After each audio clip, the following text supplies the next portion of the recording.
Cerita mempersembahkan Sabda Pandita Ratu.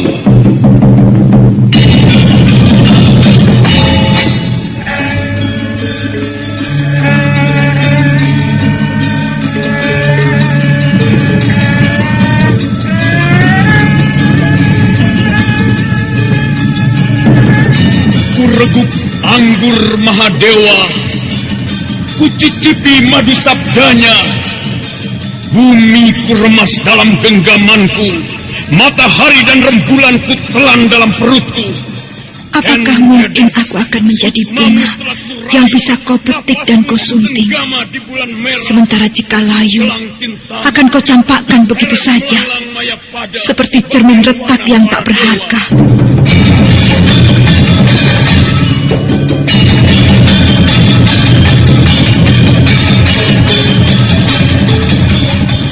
Sabda Pandita Ratu, sebuah kisah penuh dilema, tragedi cinta anak manusia, perebutan tahta, mabuk harta dan duniawi, serta silaunya kehormatan, di mana keangkara murkaan merajalela karena dendam yang membara. Kisah ini berlatar belakang berdirinya Singasari. Kang Arok, dialah pemuda yang merebut pahit getirnya kehidupan. Namun sebenarnya, dialah yang harus melaksanakan sabda-sabdanya. Perjalanan sengsaranya adalah awal untuk meraih keberhasilan, untuk menuju kejayaannya di saat Singasari berdiri. Kau telah menjadi milik orang lain. Tak selayaknya jika kita masih menggantungkan angan-angan untuk kita berdua. Hati Kakang telah berubah. Tidak, Kandedes. Sama sekali tidak berubah. Akan tetapi aku tidak boleh hanyut menuruti keinginan. Aku mencintaimu, tetapi aku harus menumbuhkan perasaan lain. Karena kau telah menjadi milik aku. Bahkan kau akan segera mendapatkan keturunan. Aku hanya memiliki tubuhku, tidak jiwaku. Terima kasih. Tetapi apakah tidak pernah tumbuh sebuah pertanyaan di dadamu? Apakah kita akan tetap seperti ini? Betapa naifnya.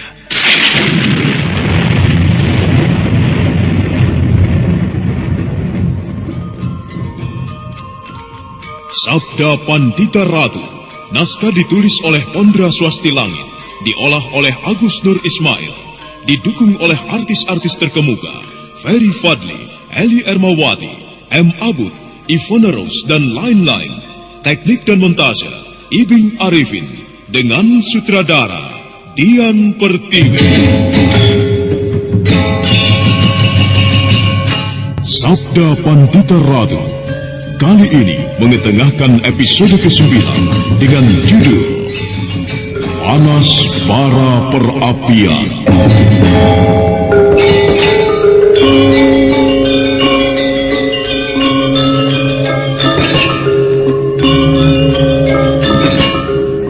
Dalam seri ke-261 ini dengan para pemain Aris Sudiro sebagai Pragolapati, Nanang sebagai Diposari, M. Abud sebagai Kang Arok, Dedi sebagai Anjam Piani Kayuwangi, Edi Doso sebagai Kebo Ijo, dan Asdi Suhastra, pengantar cerita.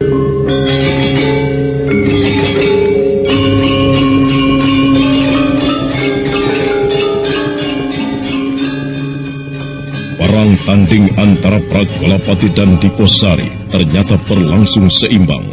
Waktu terus berjalan mendekati tengah malam, tetapi Senopati Pragolapati tidak dapat memaksakan kemenangan. Itulah sebabnya Senopati Pragolapati segera memerintahkan kepada segenap prajuritnya untuk mulai menyerang.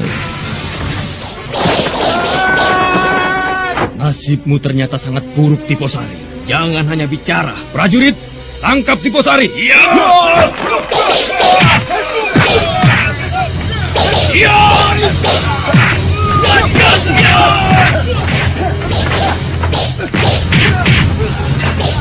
Sang Kinas bagaikan seekor kijang, berloncatan di antara sekian banyak serigala yang menginginkan dagingnya. Senopati Diposari berloncatan bukan saja menghindari sambaran-sambaran pedang, tetapi juga menyerang. Senopati Pragolapati tersentak ketika korban pertama dari para prajuritnya jatuh.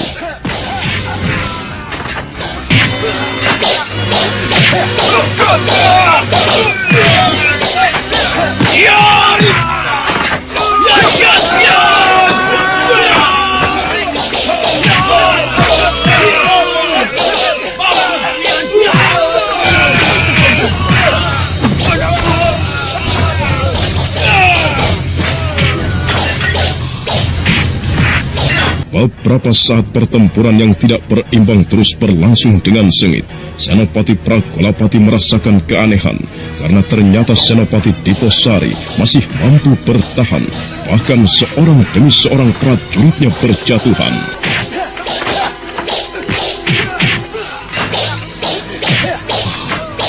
Aneh, apa yang telah terjadi?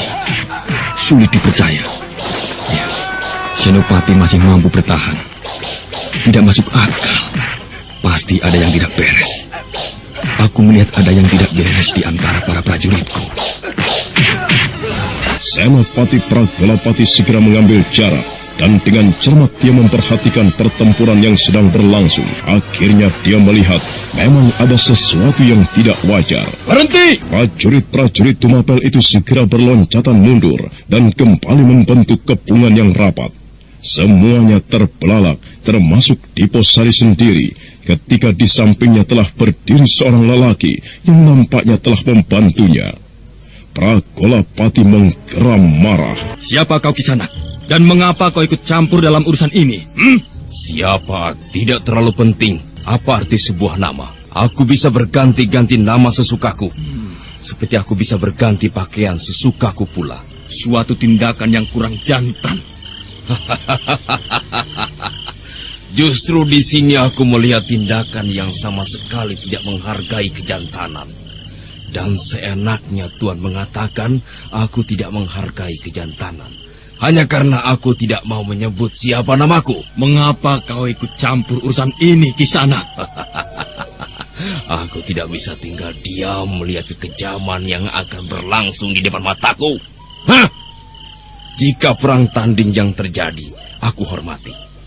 Akan tetapi, jika pembantaian dengan pengeroyokan macam ini, maka aku tidak bisa mengendalikan kata di tanganku untuk ikut campur.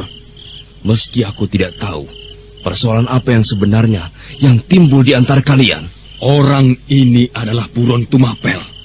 Ia telah berbuat kesalahan kepada Tumapel. Dan yang lebih meluas lagi, berarti ia membuat kesalahan kepada Kediri. Nah, siapapun yang berani melindunginya, orang itu mempunyai bobot kesalahan yang sama. Itu namanya benar untukmu sendiri, Kisanak. Tetapi benar menurutmu, tidak benar menurut nuraniku. Nah, aku dengan mantap menjatuhkan pilihan untuk berdiri di pihak Kisanak Diposari. Mari kita lanjutkan pertempuran yang kacau balau ini. Aku peringatkan agar kau tidak ikut campur, Kisanak. Sayang sekali, aku telah menjatuhkan keputusan yang tidak akan kurubah lagi. Baik, baik. Anak-anak, mari kita bekerja keras. Kita tangkap dua orang itu.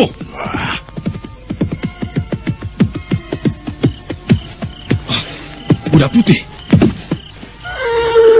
Senopati Pragolapati terpaku di tempatnya berdiri dan tidak bisa berbicara apa-apa lagi. Senopati Pragolapati yang pernah berurusan dengan penunggang kuda putih itu dan bahkan telah mengetahui ketinggian ilmunya menjadi kebingungan. Dan perlahan-lahan kuda putih yang ditunggangi orang berjubah putih dengan tutup wajah berwarna putih pula itu melangkah mendekat. Penunggang itu ternyata hanya diam, bersedekap dan tidak berbuat apa-apa. Oleh karenanya, semua orang bagaikan tersihir dan tidak tahu harus berbuat apa. Setan alas, jika Ken Arok melibatkan diri, tidak mungkin bagiku untuk menyelesaikan tugas mengakhiri hidup Senopati Diposari. Apa yang sebaiknya aku lakukan? Dan mengapa ia hanya diam saja tidak melakukan apa-apa? Sejengkal lagi waktu bergeser. Namun penunggang kuda putih itu masih tetap diam, tidak berbicara apapun juga. Pragolapati kemudian menjadi resah. Meski pahit kenyataan ini, tetapi tidak mungkin menghadapi orang itu. Lebih baik menghindar. Jika aku murka kepada, apa boleh buat? Anak-anak, kita tinggalkan tempat ini.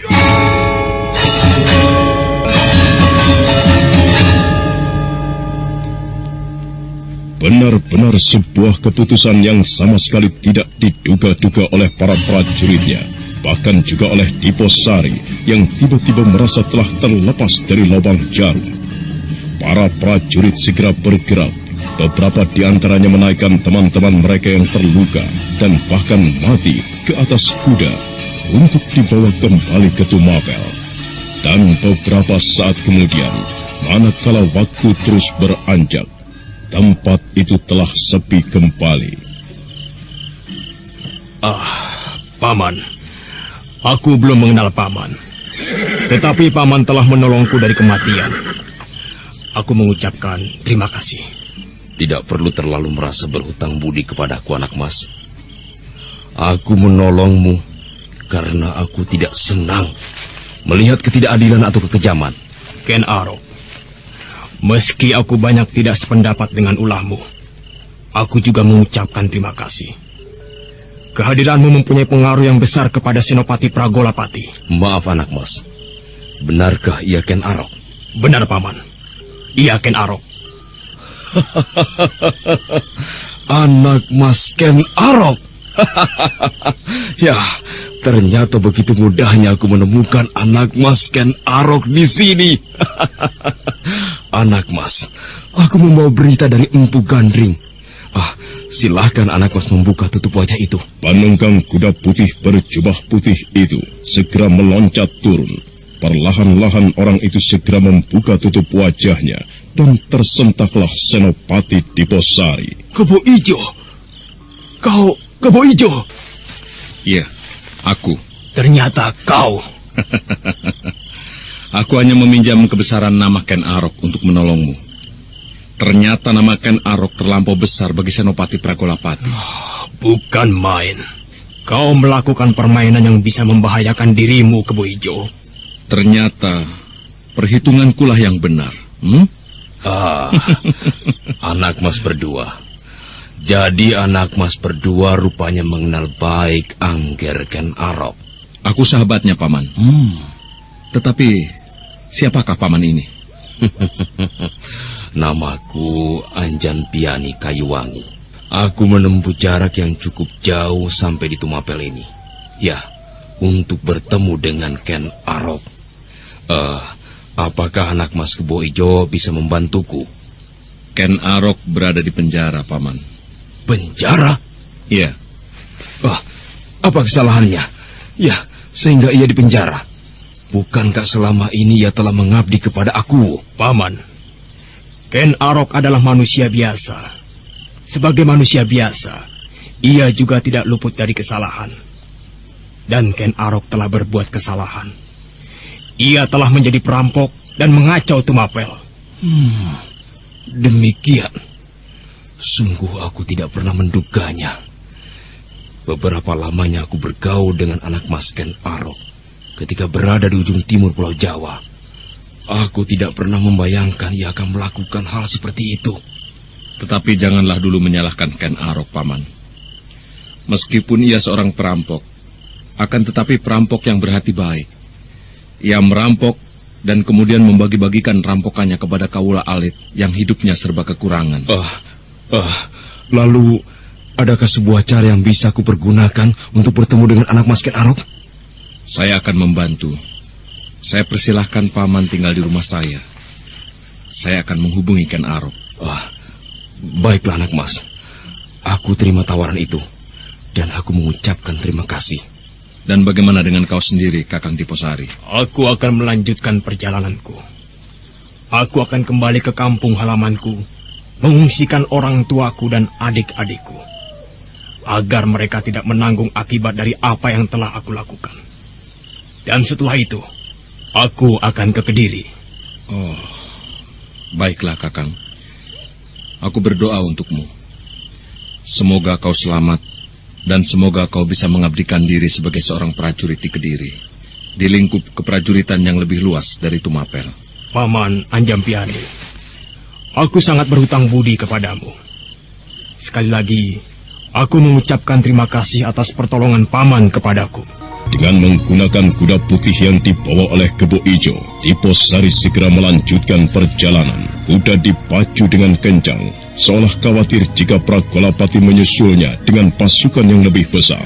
Dan ketika malam telah melampaui puncaknya, Kebo Ijo telah membawa Anjampiani kayu wangi ke rumahnya. Anjampiani terkejut ketika dia melihat Ken Arok ternyata berada di rumah itu. Selamat malam, Paman. Aku tidak mengira jika di sini kita akan bertemu lagi. Selamat malam pula, anak mas. Dan selamat berjumpa kembali, anak mas. Sepertinya aku dengar anak mas di sini dipenjara. Tetapi ternyata anak mas berada di sini. Apalah arti dinding penjara itu bagiku, Paman? Tetapi bukankah anak mas mempunyai kewajiban harus berada di dalam penjara? Saat fajar nanti, aku telah berada di dalam bilik penjaraku lagi, Paman. Baiklah, anak mas Ken Arok. Sekarang izinkanlah aku menyampaikan pesan yang aku terima dari Empu Gandring.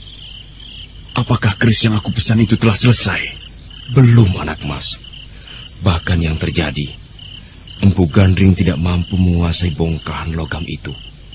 Empu Gandring bahkan jatuh sakit karenanya. Terkejut mendengar penjelasan Anjampiani kayu wangi bahwa Empu Gandring tidak mampu menguasai bongkahan logam dari langit yang akan diraut menjadi sebilah keris yang sangat dahsyat. Kebo Ijo mendengarkan pembicaraan itu dengan seksama dan penuh minat. Dan ternyata Ken Arok menyimpan banyak rahasia yang tidak diketahuinya. Jadi Paman Empu Gandring tidak berhasil menguasai bongkahan logam itu? Belum, anak mas. Padahal aku telah membayangkan keris yang aku pesan itu tentu telah selesai. Wujud bongkahan logam itu masih tetap, anak mas. Perapian yang seperti apapun panasnya ternyata tidak mampu melelehkannya. Dan seperti ada sesuatu yang kasat mata yang telah menyebabkan Empu Gandring jatuh sakit. Itulah sebabnya Empu Gandring memintaku untuk menemui anak mas. Baiklah, aku akan menengok. Tetapi aku harus menyelesaikan persoalan di sini lebih dulu, Paman. Terserah Paman. Apakah Paman akan menungguku atau Paman mendahului kembali? Anak mas, sebaiknya secepatnya anak mas segera menemui Empu Gandring. Aku mencemaskan keadaannya. Apakah telah sedemikian gawat Paman Anjampiani? Ya, menurutku demikian. Baiklah. Jika memang demikian halnya, tetapi harus ada orang yang menggantikan aku di penjara. Kebo Ijo, aku pikir kau sangat tepat. Apa maksudmu? Kau menggantikan aku di penjara. Kau menyamar sebagai Ken Arok. Andai kata itu mungkin, aku tidak keberatan. Tetapi tidak akan sulit bagi siapapun untuk membedakan antara Ken Arok dan Kebo Ijo. Tidak sulit bagiku. Nah, ayo, aku antar kau ke penjara. Mungkin yang harus kau lakukan adalah tidur dan membisu. Tidak melayani siapapun yang mengajakmu berbicara. Tunggu dulu. Apakah kau akan mengubah wajahku menjadi wajahmu? Iya. Gila. Tanpa setahu siapapun, Ken Arok telah membawa Kebo Ijo ke dalam ruang penjaranya, diikuti oleh Anjampiani kayu wangi yang dengan penuh minat ingin melihat permainan apa yang akan dipamerkan. Ken Arok yang bagaikan menyimpan berbagai ilmu yang aneh di dalam tubuhnya. Getar kekuatan sirapnya menyebabkan para prajurit yang menjaga penjara bergelimpangan tertidur.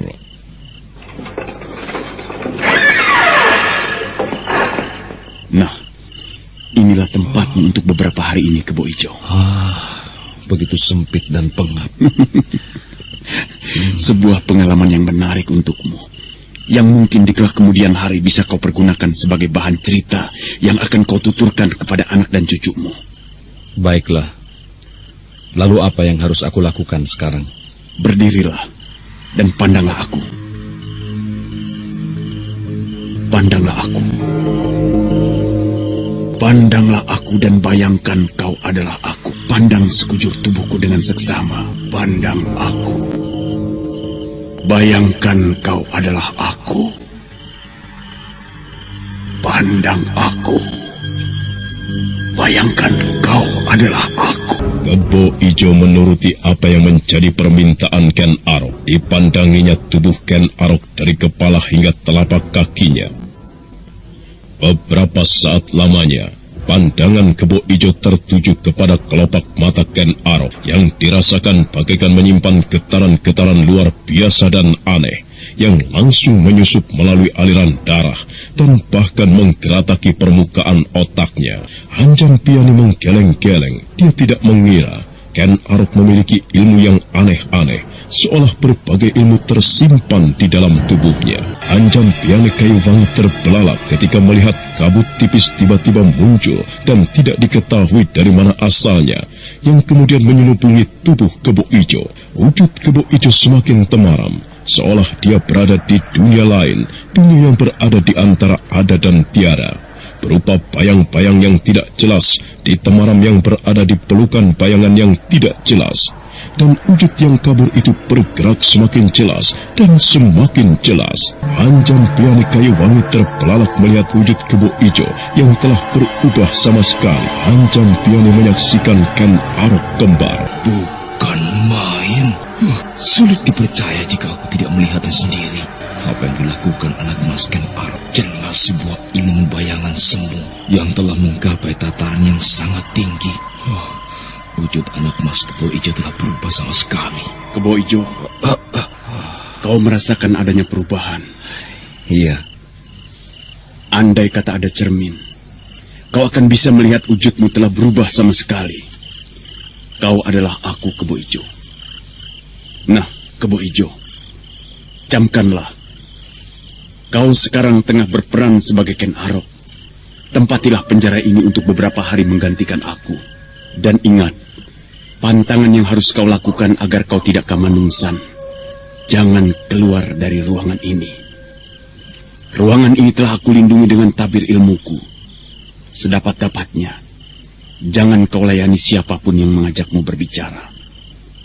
Jangan pedulikan siapapun yang datang ke tempat ini, meski orang itu adalah aku, Tunggul Ametung sendiri. Dan malam semakin mendekati saat hadirnya fajar. Di saat itu pula, tanpa setahu siapapun, seorang perempuan tengah melakukan puja semadi.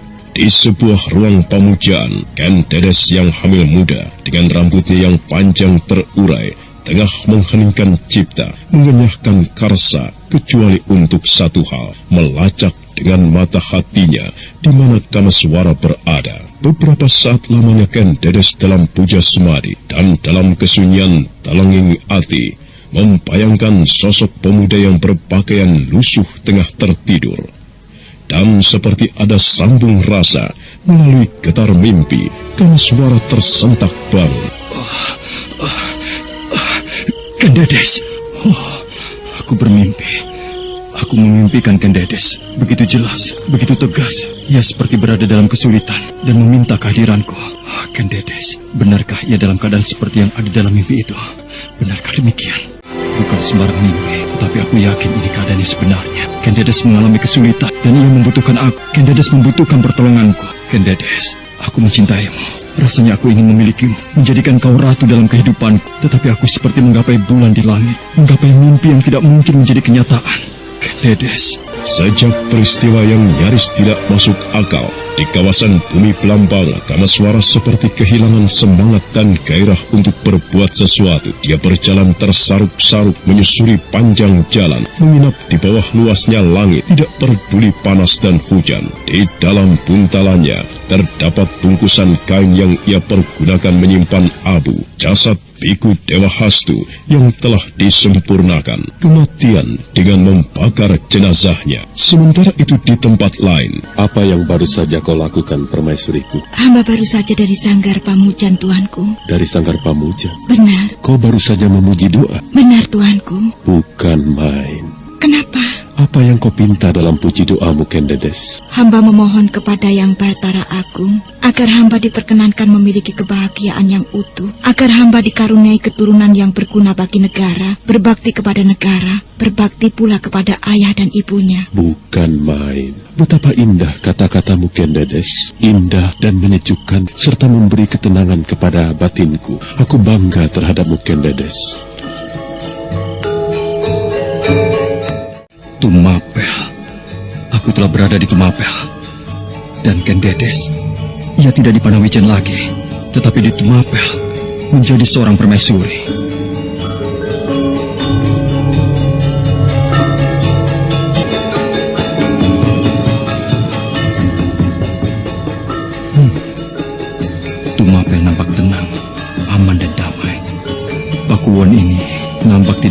persoalan yang berat atau gawat. Kota yang adem dan ayem. Tetapi mengapa di dalam mimpiku aku melihat Ken Dedes seperti dililit persoalan yang berat? Apakah Ken Dedes tidak mencintai suaminya?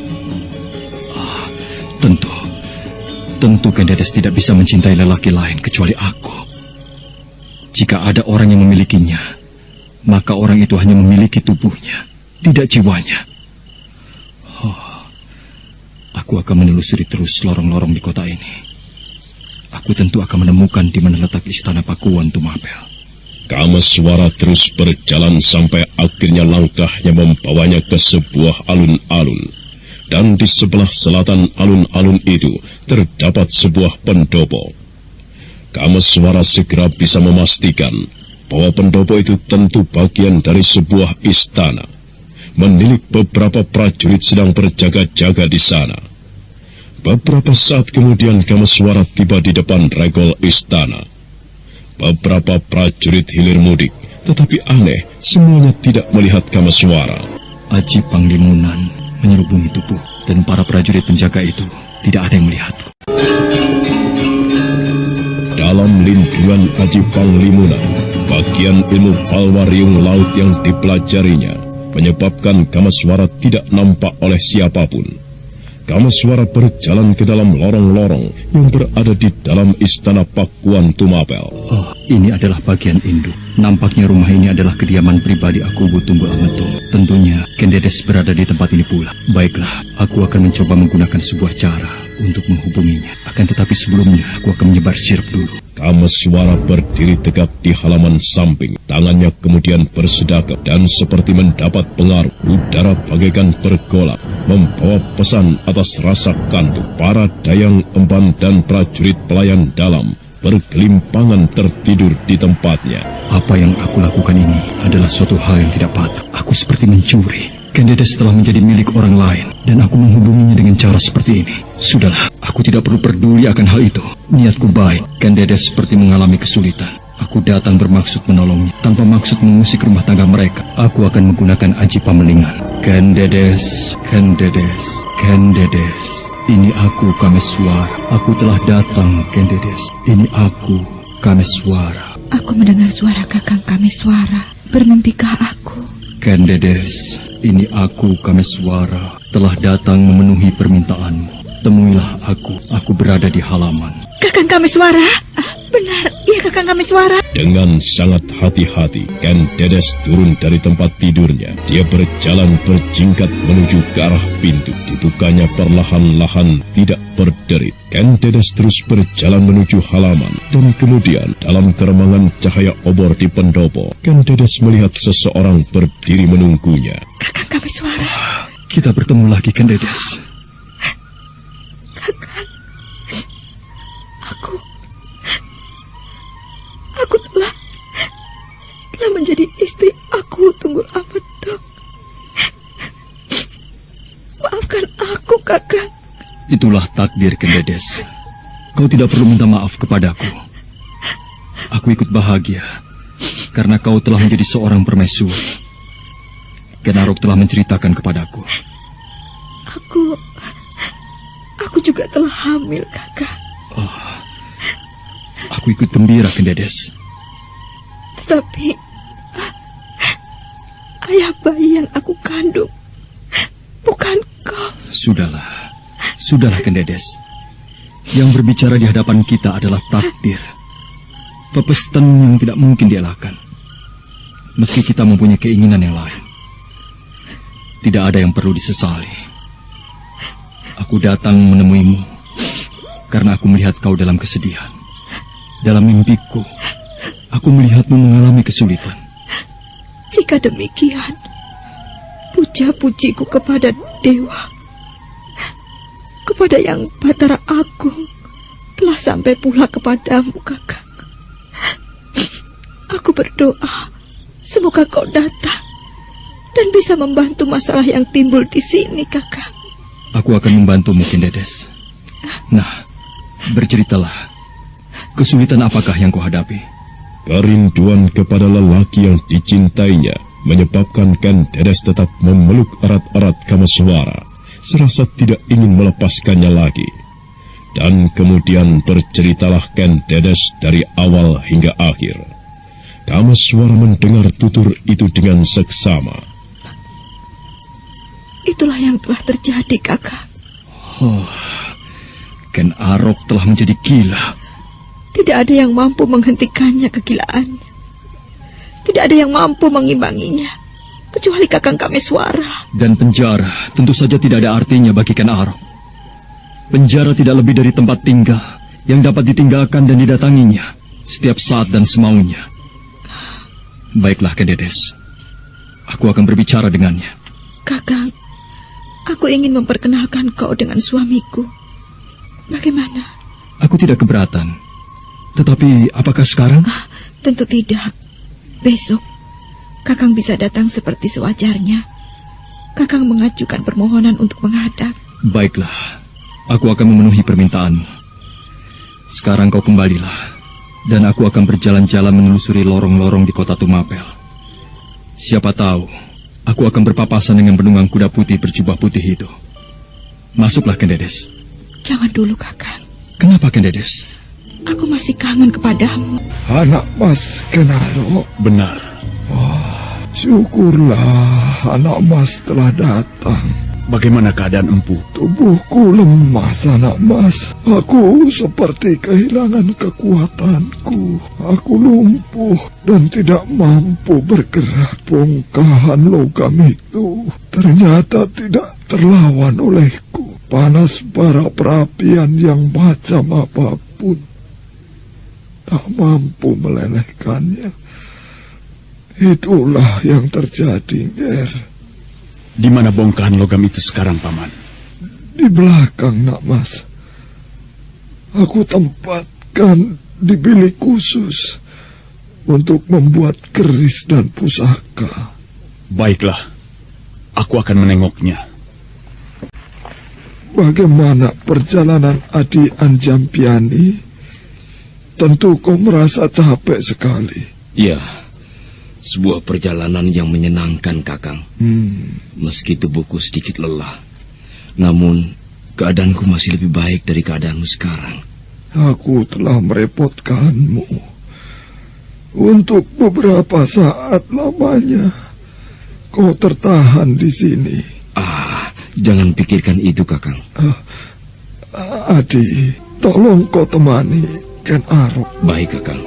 Sebuah ruangan berdinding sirap jati yang tebal, berkesan kukuh kuat. Namun cahaya lampu ublik serasa tidak mampu menyentuh dinding itu karena perbawa yang kasat mata. Ruangan itu seperti menyimpan perbawa yang terayun melalui baut tajam asap kemenyan. Ken Arok memandang sekeliling dan perhatiannya kemudian tertuju pada bongkahan batu yang memancarkan cahaya lamat-lamat kebiru-biruan di dekat perapian yang padam. Aku menjadi saksi atas semua yang terjadi di tempat ini, anak Mas. Panasnya bara perapian, meski kayu pembakarnya adalah tempurung kelapa dan arang kali asam, akan tetapi panas yang meski kebiru-biruan warnanya tidak mampu melelehkan bongkahan logam itu. Ya, palu yang sebesar apapun tidak mampu melelehkan bongkahan logam itu. Palu yang sebesar apapun tidak mampu mengubah bentuknya. Ia keras melampaui kerasnya intan. Dan Empu Gandring yang keletihan tidak mampu berbuat apa-apa lagi. Apakah bongkahan logam itu menunjukkan perilaku yang aneh Paman Anjampiani Kayuwangi? Wujudnya tetap sebuah batu. Di mataku tidak ada sesuatu yang aneh, anak Mas Kenaro. Akan tetapi, entah di mata Empu Gandring yang sidik paningal dapat melihat sesuatu yang tidak terlihat. Baiklah, aku akan memeriksanya. Bagaimana, anak Mas? Paman, aku minta bantuan pada Paman untuk membuat perapian. Biarlah aku akan membopong Empu Gandring kemari. Apa yang akan anak Mas lakukan? Aku akan membantu Empu Gandring untuk menjinakkan bongkahan logam itu. Maka demikianlah Empu Gandring yang dalam keadaan lemah tak berdaya dan kehabisan segenap kekuatan dan kemampuannya dipondong oleh Ken Arok menuju bilik khusus itu. Anjampiani Kayuwangi segera menyalakan perapian. Dan tak berapa lama kemudian, bara kebiru-biruan pun menyala.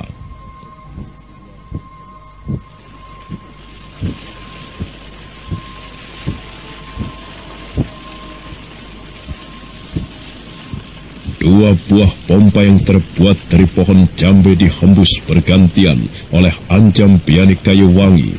Api semakin berkobar, menyebabkan ruangan itu pun menjadi hangat.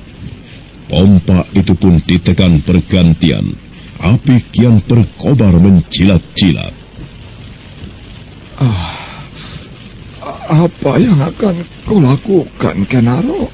Empu, aku yang akan memukul palunya. Aku akan melayani Empu untuk menempa bongkahan logam itu. Tetapi aku tidak bisa berbuat apa-apa. Aku merasa tenagaku telah habis sama sekali. Paman masih bisa berbicara, masih mempunyai kekuatan untuk berbicara. Artinya, Paman masih mempunyai kekuatan pula untuk berbuat. Masih bisa.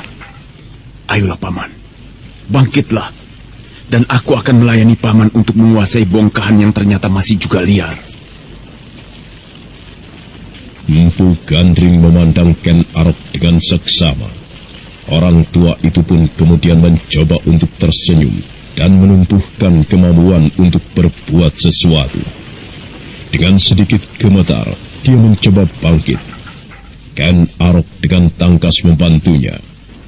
Dengan sisa kemampuannya, Empu Gandring mencoba berjalan.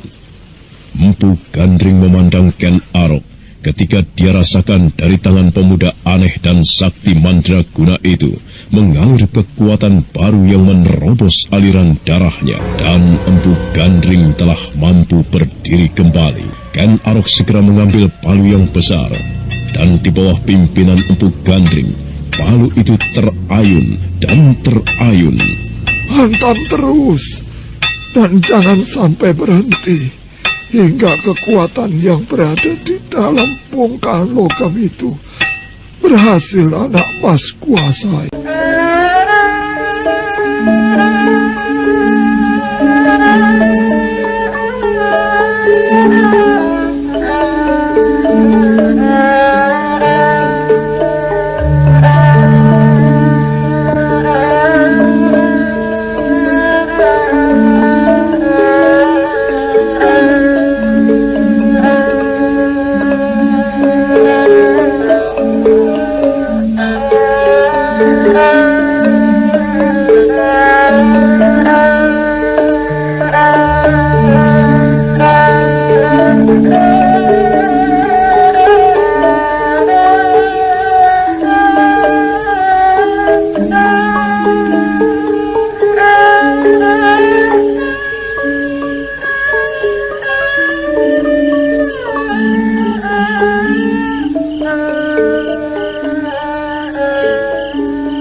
Pak Ne tangi. Ono apa? Aduh, iki ngantuk iki lho. Tangi dhisik to, Pak Ne. Rungokke kae lho. Tangi dhisik to, Pak. Iya, ono apa? Dirungokke to. Kae rungokke. Melek to mripate kuwi. Iya, suara apa? Itu suara dentang besi Empu Gandring. Dengar to, Pak Ne? Iya, dengar. Tetapi apanya yang aneh toh? Suaranya berdentang sampai di sini, Pak. Apa tidak kau rasakan aneh toh? Dan suaranya menggetar seperti itu. Biasanya suaranya lamat-lamat, bahkan tidak terdengar sampai di sini. Ya toh, Pak? Oh, ya, iya. Kau benar, memang aneh.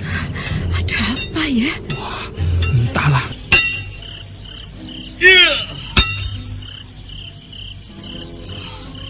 Kau tidak akan bisa mengalahkan aku. Bangun, Kang. Siapa itu? Bangun. Aku Pujo, Kang. Kau mendengar suara palu berdentang itu, Kang? Telingaku tidak tuli.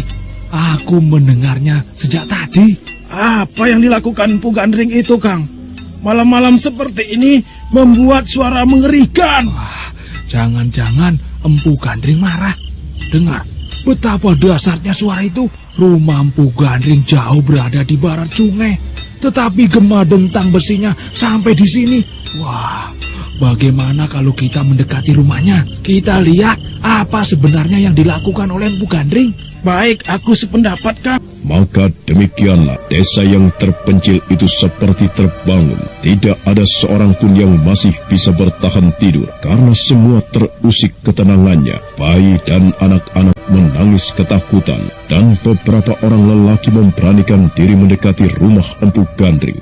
Namun ternyata tidak ada seorang pun yang berani mendekat rumah itu. Dari kejauhan terlihat rumah Empu Gandring bagaikan membara. Cahaya semburat menerobos dari sela-sela dinding, melahirkan cahaya temaram yang menyelubungi rumah itu. Sebagian penduduk merasa rumah Empu Gandring telah dipergunakan oleh hantu-hantu untuk berpesta pora. Baru kali ini aku melihat kejadian seperti ini, Kang.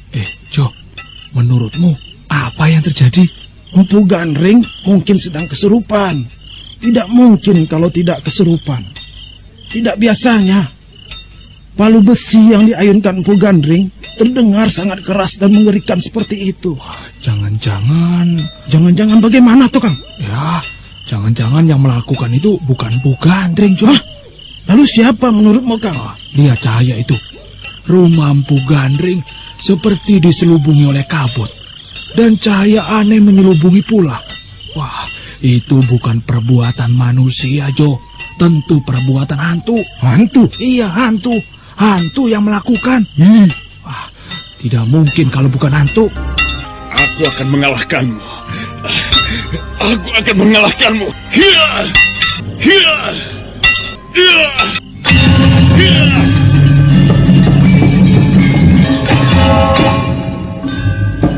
Pada setiap ayunan yang mengeluarkan suara yang menggeletar, muncrat sebuah getaran dahsyat yang membangunkan setiap bulu-bulu di kulitnya.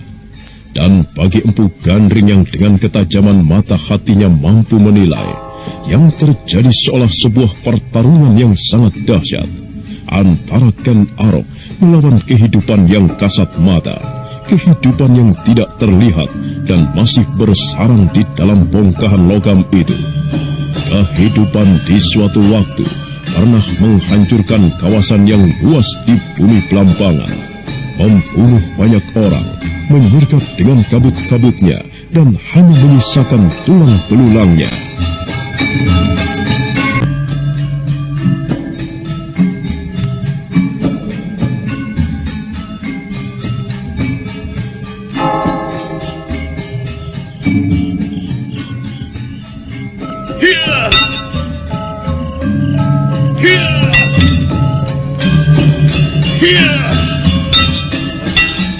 Kau tidak akan menang melawan aku.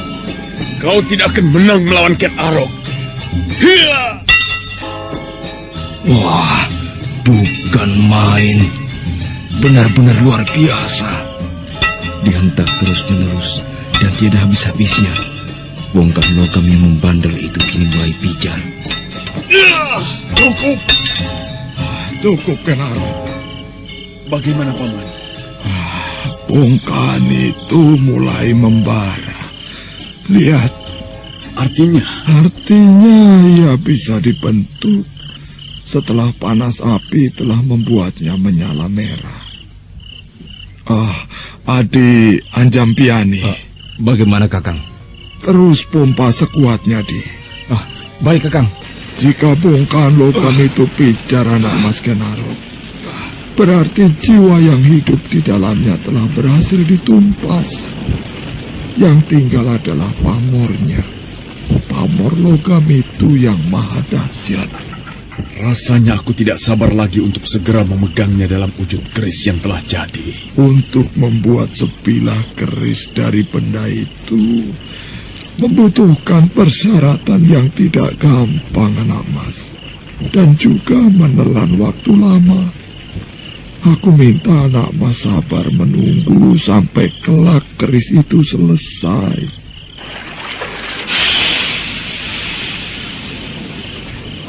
Cukup, Adi, cukup.